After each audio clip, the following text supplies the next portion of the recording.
एक हाथी जो परिवार के साथ मदमस्त, उसको संसार से कोई मतलब नहीं, परिवार के साथ सरोवर में स्नान करने गया, मगर ने पैर पकड़ लिया।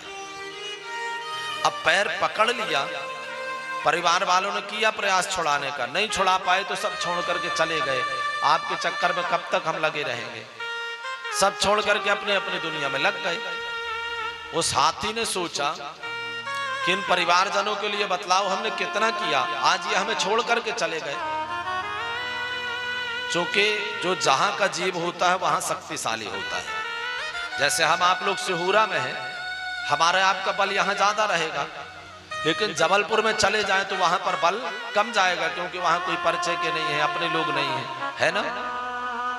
तो ऐसे ही जल का जीव जो ग्राह है, मगर है, वो अपने जल में शक्तिशाली, खींच करके ले गया हाथी को जल में। और उस हाथी को जब लगा कि अब मेरा अंतिम समय आ गया, बचने वाला नहीं हूं, तो पूर्व जन्म की स्मृति हुई, एक पुष्प तोड़ करके भगवान को समर्पित किया। और भगवान भी आए तो सबसे पहले उस ग्राह का उद्धार किया, फिर उस हाथी का उद्धार किया। अब इसको दूसरे पहलू की तरफ ले मैया। हम आप सब गजेंद्र ही हैं, हाथी हैं, और उस मगर रूपी काल ने हमारे पैर को पकड़ रखा है। क्या कर रखा है मैया?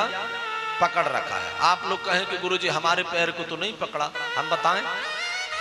जैसे आप कथा के दूसरे दिन, अब हम पूछें कि आप दूसरे दिन कथा सुनने क्यों नहीं आए, तो आप क्या कहेंगे? गुरुजी आने का तो बड़ा मन था, तैयारियां भी बना लिया, और जैसे चलने को हुए मगर उनका फोन आ गया कि सुनो हम आ रहे हैं, नाश्ता बना लो। पकड़ लिए ना मगर ने पैर। गुरुजी सोचते तो बहुत है कि रोज जाएं, तीर्थ में जाकर के दर्शन करें, बड़ा मन करता है, तैयारियां भी सब कर लेते हैं, लेकिन जैसे जानने को होते हैं मगर, घर में कोई ना कोई काम निकल आता है। पकड़ लिए ना मगर ने पैर। तो हमारे आपके सबके पैर को मगर ने पकड़ के रखा है। और मैया कब ये मगर रूपी ग्राह, मगर रूपी काल हमें ग्रहण कर ले, अवसर मिले ना मिले, इसलिए कभी ये नहीं सोचना चाहिए कि हम भजन तब करेंगे। भजन तब नहीं माई बाप, भजन अब कर लें, क्योंकि तब का पता नहीं। उस हाथी को अवसर मिल गया अंतिम समय पर भगवान को पुष्प चढ़ाने का, हमें मिले ना मिले, अवसर आए न आए।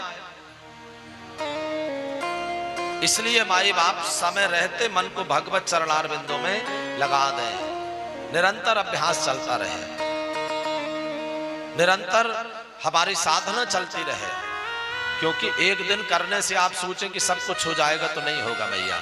अच्छा, दूसरी एक बात और बतलाते हैं मैया।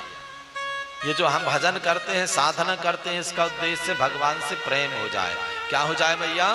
प्रेम हो जाए, लव हो जाए। और अगर वो नहीं हुआ तो ये सारा भजन केवल प्रारब्ध बनाएगा।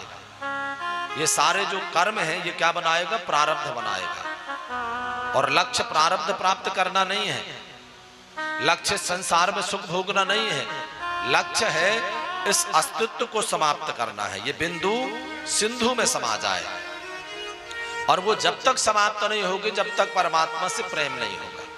अब आप कहें गुरुजी प्रयास तो बहुत करते हैं, प्रेम नहीं होता भगवान से। प्रयास बहुत करते हैं लेकिन प्रेम नहीं हो रहा है, क्या करें उसके लिए? तो माई बाप, हमारे शास्त्रों में लिखा है कि अगर आपका भजन करने में मन नहीं लग रहा होगा, या आप भगवान के पास तक नहीं पहुंच पा रहे हो, तो किसी दासानु दास के चरण पकड़ लें। क्या करें? जैसे आप बतलाइए किसी को करंट लग जाए कि व्यक्ति को, और उसके पैर आप पकड़ लें, तो आपको लगेगा करंट की? नहीं लगेगा ना, हो सकता है उससे ज्यादा करंट लग जाए।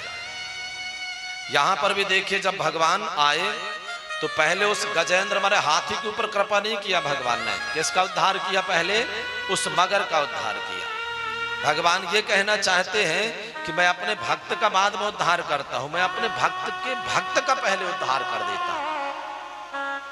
तो अगर आप डायरेक्ट परमात्मा से नहीं जुड़ पा रहे हैं तो जिसका संबंध परमात्मा से जुड़ा है, जो भगवत भक्त है, उसके पैर पकड़ लें आप, तो उससे ज्यादा करंट का झटका आपको लग जाएगा। और माई बाप किसी न किसी बहाने से भगवत भजन करते चले। हमारे संत जन कहा करते हैं कि भगवान से हम लोग जो संसार की कामनाएं करते हैं ना, नहीं करना चाहिए।